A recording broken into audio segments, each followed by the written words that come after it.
ग़ज़वा बनिल मुस्तलिक का बड़ा मशहूर वाक़िया है। अल्लाह के नबी सल्लल्लाहु अलैहि वसल्लम जंग के लिए निकले हुए थे।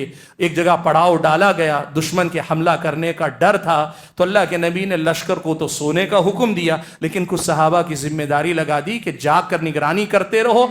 दुश्मन ये देखेगा कि सब सो चुके हैं तो हमला करेगा, लेकिन अगर इक्का दुक्का लोग भी जाग रहे हैं तो शैतान हमला नहीं करेगा। बारी लगा दी। एक बारी हज़रत अम्मार इब्न यासिर और हज़रत अब्बाद इब्न बिश्र रज़ियल्लाहु तआला अन्हु की, दोनों की बारी लग गई रात में। हज़रत अब्बाद इब्न बिश्र ने हज़रत अम्मार से कहा, आप सो लें, मैं जागता रहूँगा, फिर उसके बाद मैं सो जाऊँगा आपको जगाकर, आप जागते रहें, मैं आराम कर लूँगा। अब हज़रत अब्बाद इब्न बिश्र ने अम्मार इब्न यासिर को सुला दिया।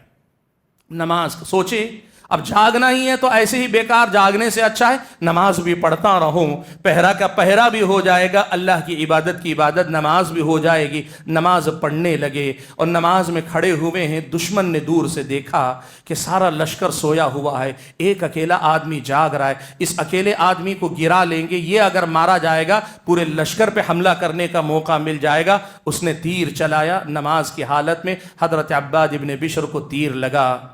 नमाज की हालत में ही तीर निकाल कर फेंक देते हैं और नमाज जारी रखते हैं।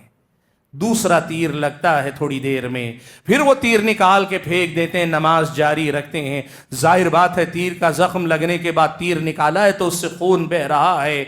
हज़रत अब्बाद इब्न बिश्र ज़्यादा देर तक बर्दाश्त नहीं कर पाते, कमज़ोरी और नकाहत की वजह से लंबा क़ियाम नहीं कर पाते, तो फिर रुकू कर लेते हैं, सजदा कर लेते हैं। नमाज के दौरान ही लगता है, बाज़ हदीसों से लगता है कि नमाज के दौरान ही इशारा किया या नमाज ख़त्म करके अपने साथी अम्मार को जगाया। हज़रत अम्मार इब्न यासिर ने कहा, सारा माजरा सुनने के बाद, जब पहला तीर लगा था तभी क्यों नहीं जगा लिया? जब पहला तीर लगा था तभी क्यों नहीं जगा लिया? हज़रत अब्बाद इब्न बिश्र ने कहा, नमाज में था और कुरान की एक ऐसी सूरत पढ़ रहा था कि दिल नहीं चाह रहा था कि वो छोड़कर अपनी नमाज से मैं इधर आ जाऊं। भाइयों सोचो वो कैसी नमाज होगी कि जिसमें तीर लगकर आदमी के जिस्म से खून बह रहा है, जिसकी तकलीफ भी है, लेकिन इस तकलीफ पर उस नमाज की, उस कुरान की तिलावत की लज्जत गालिब है।